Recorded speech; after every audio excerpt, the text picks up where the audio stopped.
Alexander. Let me first say to Foreign Minister Schallenberg that I fully share his sentiments and assessment of the state of our relations.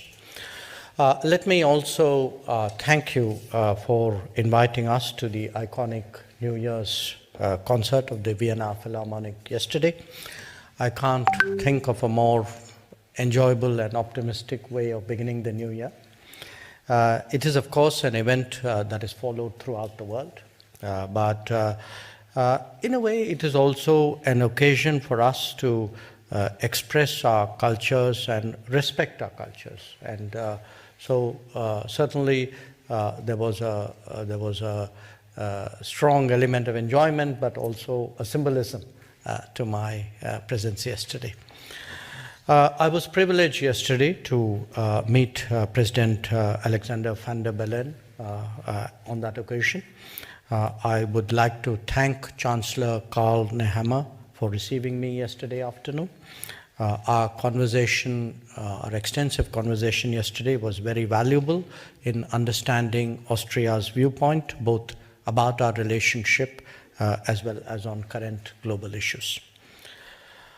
Today, our discussions took that forward in terms of very detailed consideration of various aspects of our relationship. Let me underline that we view Austria as a serious and consequential partner when it comes to bilateral cooperation. You have experiences and capabilities that are relevant to India's modernization and progress. These are guided by government policies, but ultimately implemented through business transactions. Our commitment today is to take both aspects forward in tandem, and I look forward to concrete initiatives in that regard. We have currently a trade turnover of approximately $2.5 billion. More than 150 Austrian companies are present in India. We would like those numbers also to grow more substantially. Our understanding is that this endeavor will be pursued through government-encouraged business-led meetings in the course of this year. I'm glad to note that India's presence in the Austrian economy has also grown substantially. This is particularly so in the digital and auto industries. There is, again, scope to grow more here. And the bottom line is really that in the manufacturing domain, the post-COVID world is seeking greater resilience and reliability of supply chains. Similarly, the digital world is putting a greater emphasis on trust and transparency, and we believe that India is part of both solutions. With you, Minister, and with the Chancellor, I had an occasion to talk about the relevance of Make in India and to access the Indian market. I assure you that we will support Austrian companies who step forward in that regard. As I understand, there are many Austrian companies who can more actively contribute to our national priorities. Similarly, our enterprises too can generate value and employment when located in Austria. Our responsibility as ministers is to make sure that such partnerships happen. I shared with Chancellor Nehammer yesterday and with Foreign Minister Schallenberg today the transformative changes underway in India. In particular, I highlighted the digital delivery for development and the green growth of the economy, as well as the advancements in health security. We welcome partnerships that help us take these objectives forward. We have today concluded a number of agreements, and you heard from the Foreign Minister in that regard. And I think a particularly noteworthy one is the initialing of the Comprehensive Migration and Mobility Partnership Agreement, because it will enable demands for skills and talents to be synchronized with their availability. Similar agreements have been recently concluded by India with Germany, France, Portugal, UK, and Denmark, amongst others. It will help us to cooperatively expand our economic opportunities and meet the requirements of the global knowledge economy. Let me also be clear that as a country that seeks to utilize the global workplace to the fullest advantage, India is a strong votary of legal migration and mobility. Irregular movement not only enhances the vulnerability of the people involved, but is inherently exploitative.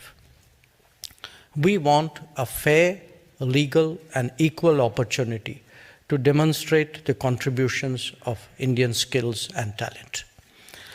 We have also today had open and productive discussions on a range of regional and global situations.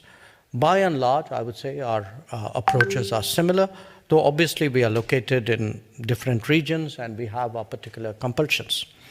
I appreciate the exchanges we've had both today and yesterday on Ukraine, on the Middle East, on South Asia, and the Indo-Pacific. They have brought out the significant convergences in our thinking. We spoke at some length on the threats to international peace and security that is posed by terrorism, including its cross-border practices, by violent extremism, radicalization, and fundamentalism. Their effects cannot be contained within a region, especially so when they're deeply connected to narcotics and illegal weapons trade and other forms of international crime. Since the epicenter is located so close to India, naturally, our experiences and insights are useful to others. With regard to the Ukraine conflict, let me underline that India remains deeply concerned. We sincerely believe that this is not the era of war. Differences must be settled on the negotiating table. It is imperative that there is a return to dialogue and diplomacy. Prolonged conflict will not serve the interests of any party. My Prime Minister has been in contact with the leaders of both nations, pressing our point of view in that regard. We are also increasingly anxious about the knock-on effects of the conflict in terms of accessibility and affordability of fuel, food, and fertilizers. This is a growing concern for the Global South. Austria is an important partner for India in the European Union at a time when we seek to upgrade our relationship. We appreciate its strong support for the negotiations underway on the FTA, the investment agreement, and the geographical indicators agreement. Their conclusion will obviously have a positive impact on our bilateral economic partnership as well. We also have a strong meeting of minds on the challenges confronting the international community, whether it is pandemics or climate change, terrorism or cybersecurity. Our interests are indeed very convergent. Conversations today have surely helped to bring the requisite segments of our system together in that regard. India, as the Minister noted, has just assumed the presidency of the G20. We have also completed our current tenure as a member of the UN Security Council. As a participant in many international organizations and initiatives, we appreciate the insights that Austria provides on so many issues. Working together more closely in the multilateral domain was one of the many understandings that the Foreign Minister and I reinforced today. Foreign Minister Schallenberg and I, as he pointed out, have met 5 times in the last year. I think at least I have taken a great shine to him. There should be proof of our determination as well to take ties to a higher level. We have the fullest support of our leaderships in that regard. And once again, let me thank him for the very warm welcome, for the productive discussions, and for charting out a pathway really to take our relationship to the next level. Thank you.